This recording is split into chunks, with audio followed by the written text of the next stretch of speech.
Halo. Hello. Habari yako mami? Mzuri.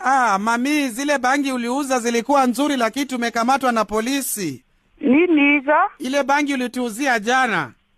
Hiyo ni wrong number. Hapana mami, hata kama niko kwa shida nisaidie nitoke madhe. Wewe si unatuuzianga kila siku. Hiyo ni wrong number, mimi nakwambia.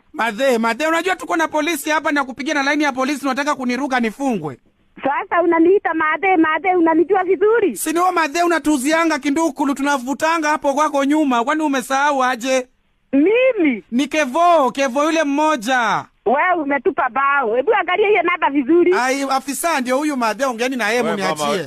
Wewe mama, habari yako mama? Mzuri sana. Uko salama? Kabisa. Ni nini unataka kujifanya wewe? Nini inaendelea hapa na vijana wamekuja police station kwamba unauziaga bangi? Hebu abia huyo. Ndio. Kama hako na kitu mzuri. Ndio. Ajue hiyo simu amepiga, angalia ile namba mwenye anamuhusiana. Hiyo ndio namba yake. Yaani wewe unaongea na polisi na bado unatukanana. Mbona unamuita kama iko na kichwa mbaya?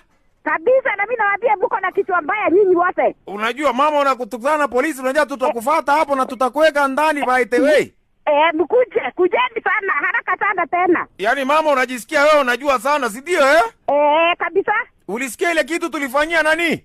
Wewe mjika kabisa kuniongeleza hivyo hata kama ni polisi. Yaani ninakwambia hiyo ndio na tena unazidi kuniambia hivyo. Unatukana afisa wa polisi na unaongea vijana wetu mihadarati. Afisa mkamate. Ni wasimu kabisa.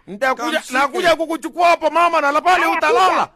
Kuja haraka sana tena. Wewe madhe. Hadi niko. Yeye ndo anauzia. Huyu madhe ndo anatuuzianga. Okay. Huyu madhe fanya hivi afisa. Ndio.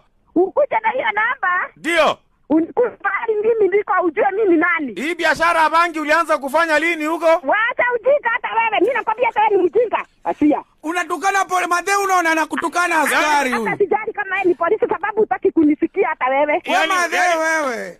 Mimi nakwambia ndio hata wewe kama ni polisi hutaki kunisikiliza. Jana hata umeniongezea 2 zingine nilipobai 3, alafu unaniruka. Mimi nakwambia nini? Ofisa. Yaani wewe ngoja kwanza, kitu cha kwanza unatukana ofisa. Unatukana ofisa. Yaani wewe mama unatukana ofisa. Mimi nakwambia wewe si ndio ofisa. Wewe unatukana ofisa kwa nini wewe? Mimi nakuuliza. Si wewe ni ofisa? Kwani unafikira mimi ni nani unaongea naye? Unafikira mimi ni mtu wa Kaanjo? Na mimi nakwambia kama wewe ni ofisa na unataka kusikiliza hiyo ndio mnaba. Wewe mama unatukana aje polisi ofisa? Unataka kuchukua unatukanya aje afande? Kamshike ofisa. Hata wewe, mimi nakwambia hivyo. Unaitaje afande wazimu wewe? Afande sasa ni nani wewe? Mimi